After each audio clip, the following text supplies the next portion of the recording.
내 인생을 좀 지금 50 중반에서 되돌아봤을 때 보면 멀미 같은 거 안 하셨어? 멀미는 거의 안 했던 것 같아요. 네. 멀미 하는 사람도 꽤 안 하죠. 없어요. 그 멀미를 하는 사람도 거기에 맞춰질 생체들이. 그러니까 배는 아무리 커도 흔들리는데 흔들린다는 자체가 쭉쭉 이렇게 흔들리는 게 아니라 스무스하게 흔들리고 좀 파도 많이 치고 이렇게도 하고 좀 이렇게 치고 하는데 파도 아까 뭐 태평양 이야기하셨는데 제일 좀 위험했을 때 있었어요. 호주는 파도가 아주 양반이고 어디가 위험한 이제 대만 배하고 대만. 그다음에 저기 태평양 일본으로 좀 올라가면 일본 이제 올라가서 그쪽 올라가면 내가 항해사가 아니라 꼭 위험한 구간이 있어요. 그런 데서 파도가 치면 뭐 굉장히 뭐 위험하죠. 위험하기는. 근데 그래서 무서울 거 아니야. 여기 밖에 보면 여기 파도 이게 유튜브 같은 거 보면 파도 이렇게 배가 올라갔다 떨어지고 이 배 선정이 네. 뭐 케미칼 같은 경우는 탱크가 많아서 네. 탱크를 만들다 보면은 골격이 많다 보니 탱크 이렇게 한 뭐 20개 정도 있으면 네. 그만큼 뼈다구가 많으니까 배가 튼튼하고 뭐 방탄소 같은 경우는 배 그냥 홀드 큰 거 뭐 9개인데 그런 것들은 사실 그런 골조가 많이 없으니까 큰 배 치면 이제 앞에 뒤에 이렇게 흔들리죠. 배가 이렇게 출렁출렁 이 브릿지에서 보면 앞에 따로 놀고 뒤에 따로 놀고 뭐 그런 경우가 있고 이제 케미칼 선들은 사실 이제 뼈다구가 많으니까 케미칼 선이라는 건 뭐죠? 우리 화학약품들 화장품이라든지 케미칼 뭐 우리 이호천에 관련된 저기 롯데 케미칼 뭐 이런 데 이제 케미칼을 뭐 싣고 오는데 그런 데는 탱크가 많아요. 조그마하게. 그러면 이제 그렇게 이제 골격이 많다 보니까 탄탄하지. 적어도 배는 한 200m 정도밖에 안 하는데 220m. 근데 그런 배들은 이제 폐가 좀 세지요. 냄새도 좀 나고 계속 좀 위험함을 실으니까 일반 선박보다 폐가 거기가 한 뭐 선장이 요즘 치면 한 800이나 900 받으면 지금 그 정도 받나? 지금은 모르겠어요. 내렸을 때는 그 정도 한 800이나 받았으면 우리 케미칼이 한 1200 정도 받았으니까 월급이 한 400 정도 차이 나고. 그럼 그 연봉이 1억이 넘어가네요. 지금 더 높죠. 지금 환율 높아서 한 1500에서 1600 할걸요. 그때 그 정도 연봉이면 지금 나가 말하는 지금 10년 전, 10년 전이고 지금 월급이 아마 2배 정도 1500 정도는 할 거야 기본적으로. 기본적으로. 아마 벌크선이 한 1000 정도 되는 것 같고. 그래서 세금을 일근세를 내니까 뭐 사실 뭐 2억 연봉 지금 한 2억 받는다고 보면 되겠죠. 2억 가까이 되네. 근데 아마 파이러트 뭐 국전선 뭐 칼 같은 거 보다는 좀 이제 예를 들어서 뭐 중국 비행기라든지 이런 탄수화물도 아마 그 정도 받을 거예요. 저기 파이러트들은 내가 말하는 지금 성기장 출신의 레벨의 를 말한 거고 물론 밑에도 그만큼 더 많이 받죠. 아마 대학 졸업하고 바로 배 타면 한 500 정도 받지 않을까 지금은? 500 정도는 초임이 한 500 정도. 초임이 500이면 좋은 돈이 아니죠. 받을 것 같아요. 그러면 이제 기관장, 예를 들어 선장과 기관장은 동급이다. 저는 옛날 그런 말 좀 들은 것 같은데. 동급인데. 근데 업무가 그 조직은 항상 그 두 개의 조직으로 지금 가지만 그래도 배라는 게 한국 우리 조직 생활하면 헤드가 딱 있어야지. 그렇죠. 이게 저기 뭐 회장이 2명이 될 수도 없는 것이고. 그래서 배는 일단 선장이 모든 아웃라인을 잡고 가야 돼요. 그렇죠. 물론 조직은 2개로 있지만 그래도 그 위에 상이 이러면 선장이 말 그대로 선장이잖아요. 그다음 기관장 월급은 한 50만 차이 나도 50만 원만 선장이 더 선장이 없다고 봐야지. 근데 아무래도 이제 엔지니어니까 기술을 지키고 네. 여기는 이제 전체를 운영하는 선장이기 때문에 그래도 뭐 대통령이 있으면 말 그대로 국회의장이 있듯이 이런. 그래서 한 개 오다가 이렇게 가고 거기서 이렇게 쪼개지는 게 배를 이렇게 큰 배를 움직일 수 있지. 뭐 저기 선장이 2명이면 배가 거꾸로 간다는 말이 있잖아요. 그렇죠. 그러면 안 돼. 어느 배가 산으로 간다. 가정도 마찬가지고 네. 회사도 마찬가지고 딱 탑은 한 명이어야 돼. 그렇죠. 그래서 거기서 내려가야 되지. 맞아요. 그게 조직이 원활하게 운영이 되지. 맞습니다. 그래서 그래야지 이게 너무 소란스럽고 하면 이게 안 돼요. 어디로 갈지 모르니까. 집도 그럼요. 해두면 아버지가 일단 깨질 수 있고 보시고, 가정이 깨질 수 있고. 물론 아버지 어머니를 이 성착을 하는 건 아닌데 어쨌든 뭐 바깥나무만 옛날에 주면 뭐 아주 뭐 이렇게 구분을 듣다시피 일단 엄마가 됐든 아빠가 됐든 뭔가 좀 딱 기준을 잡고 예. 이끌어줄 수 있는. 저 남자가 책임져야 되는 거 아니에요? 어쨌든 그 진짜 상남자. 목에 살려야죠.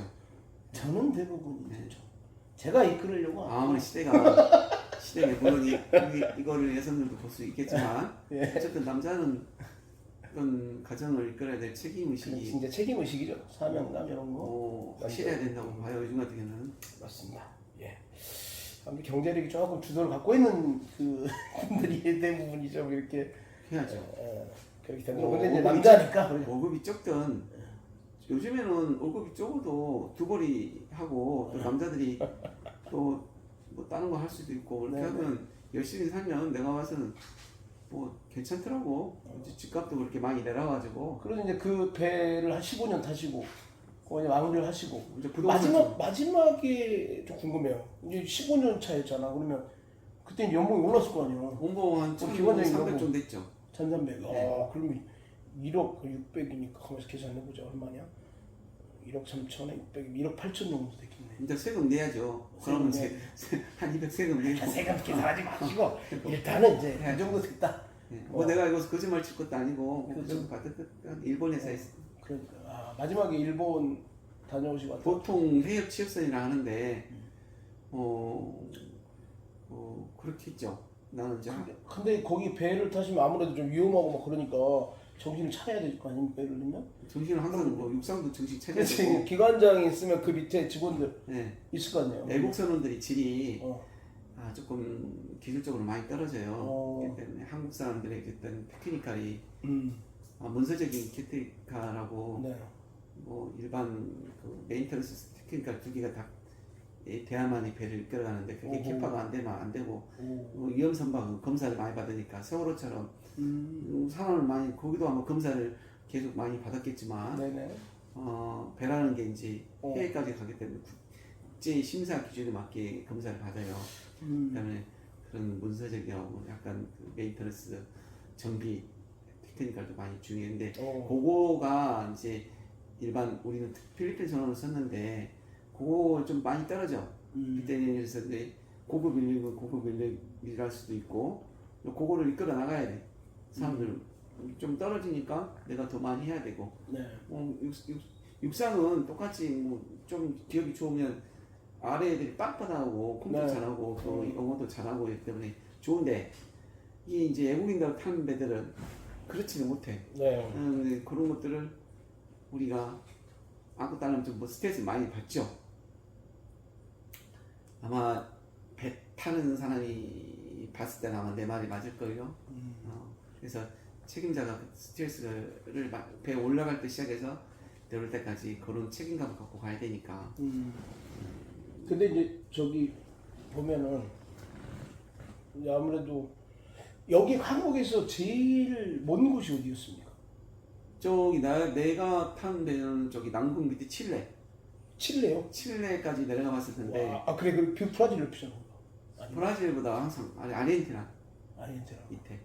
근데 참 신기하게도 뭐 정말 때가 안 맞고 공기가 너무 막 그 온실시대? 그건 나라가 사실 그렇게 발전이 안 돼 있다면은 때문에 개발이 안 됐죠. 그러니까 굉장히 그 지구 뭐 정말 그때는 산에 그 보면은 설산이죠. 네네. 근데 해협 통과하면 그 라이센스도 주는데 어쨌든 그런 좋은 구경을 했었던 것 같아요. 좀 위로 치면 알래스카인데 밑으로 치면 칠레 그쪽이거든요.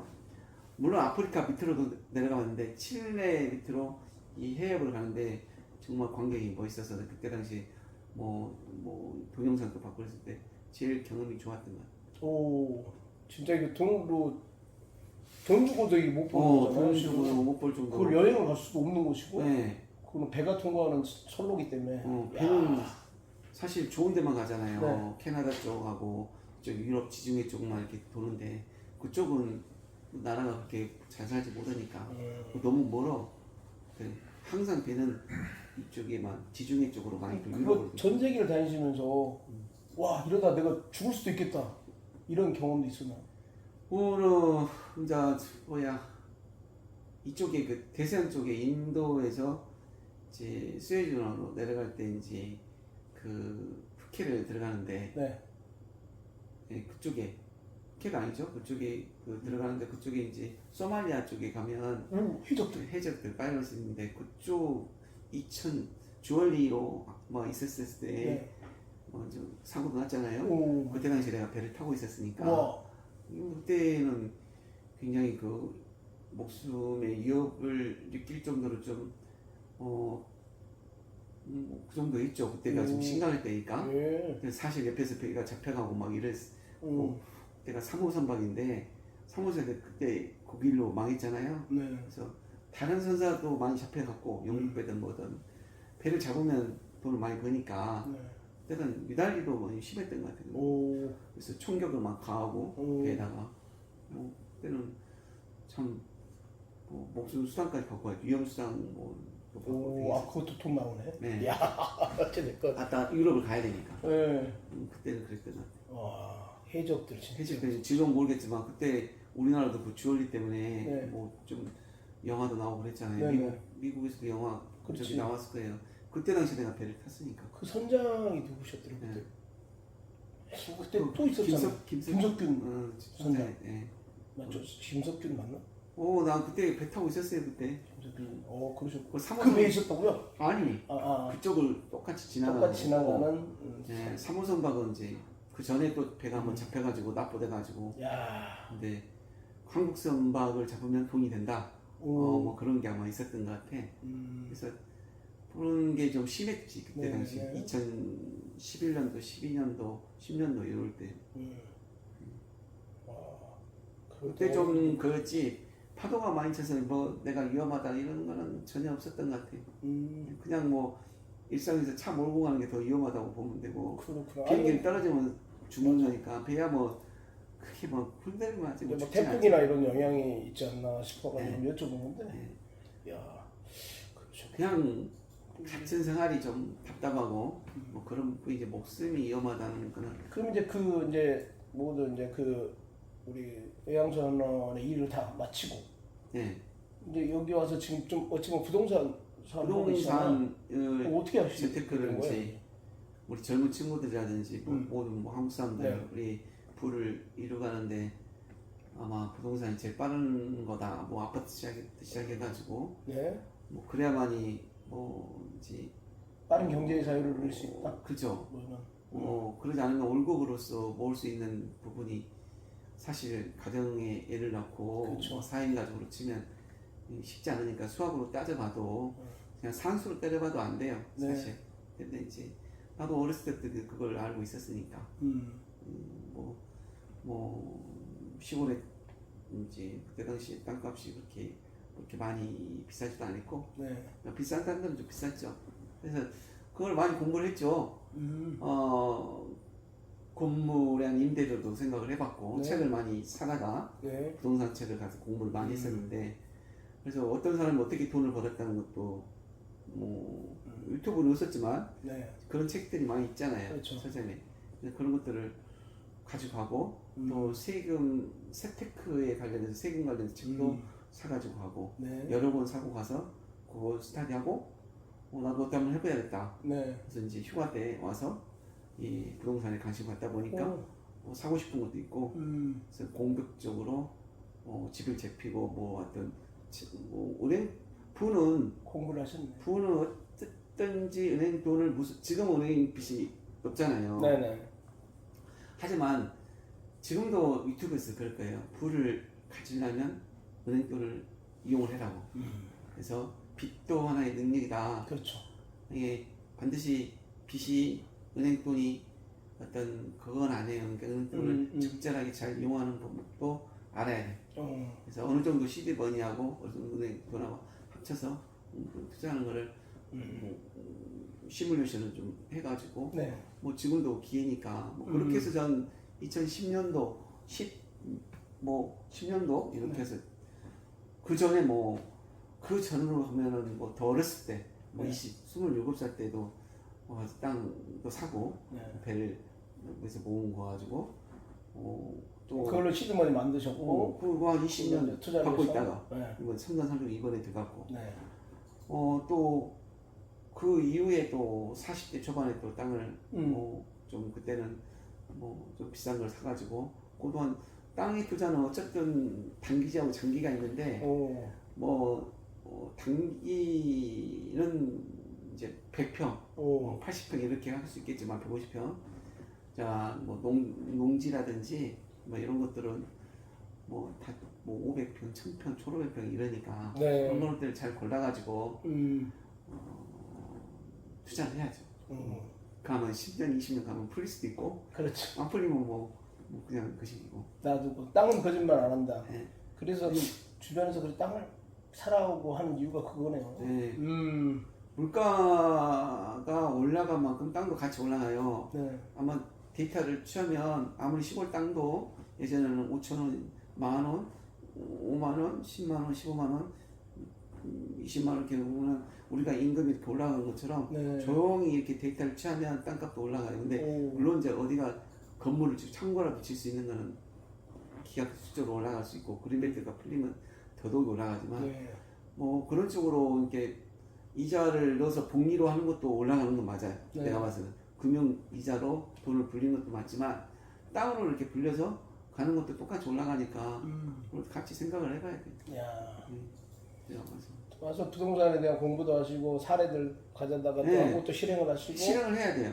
어쨌든 실행을 하시고 금융권을 잘 이용을 하면 해야 돼요. 자기 시드머니와 이 금융권의 대출을 잘 이용해서 땅을 사든 거기에 투자를 해라. 그렇죠. 그리고 아니면 건물을 사서 네. 세가 나오면 그렇죠. 그걸로 저기를 금융이자를 갚아낼 정도로 하면서 그 부가가치가 높으면 할 수도 있고 아니면 그거를 리모델링해서 네. 할 수도 있고 네. 이거를 잘 분석을 해서 잘 해봐야죠. 뭐 경매도 있고 뭐 일반 홈 건물도 있고 막 이러지만 네. 이제 시대에 발맞추게 지금 인구가 좀 좁다 보니까 네. 지금은 이제 약간 하여튼 남들하고 틀린 거 남들하고 똑같으면 안 되고 하여튼 남들하고 틀린 거를 잘 공부를 해가지고 공격적으로 해야 될 것 같아요. 네. 어차피 노동력으로 버는 거하고 네. 비노동력으로 버는 거하고 어차피 돈이라는 게 노동력으로 벌 수 있는 것이 한계가 있고 또 어떤 사람은 노동력을 안 보고 그냥 뭐 문화로서 볼 수도 있고 뭐 춤으로도 볼 수 있고 뭐 하지만 그것도 노동력이나 마찬가지잖아요. 네네.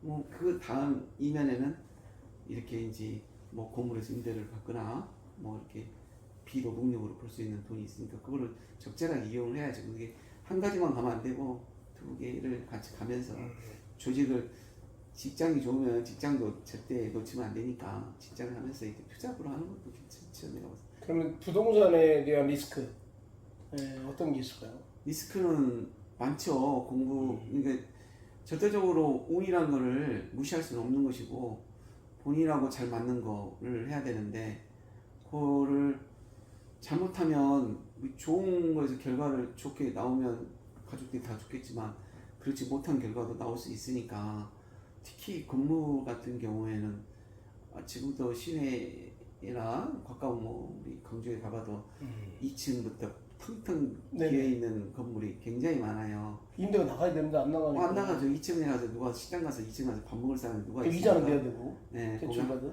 학원밖에 안 되고 병원밖에 안 되지. 아니면 뭐 저기 뭐 할 수 있는 게 한계적이잖아요. 그 아주 핵심적인 뭐 첨단 상권 거기 뭐 시리단길 말고는 나머지 2층부터는 할 수 있는 게 정해져 있기 때문에 그런 부분을 적절하게 아예 1층부터 3층까지 똑같은 요식업을 한다든가 카페를 그냥 대용으로 돌린다든가 아예 소형이 아니라 대용으로 무조건 이런 식으로 하면 계속 올라갈 수가 있으니까 뭐 서울에 뭐 전남도 비슷하게 그런 거를 잘 해봐야지 칸칸이 해서 뭘 집어넣어서 이렇게 한다는 거는 지금은 트렌드가 안 맞다. 그렇게 되면 나중에 망할 확률이 있다. 네.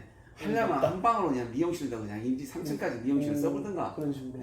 덕실하게 뭐 다른 것도 마찬가지고 그런 쪽으로 하지 않으면 2층, 4층 아무리 5층 건물을 갖고 있어도 임대를 내기도 어렵다.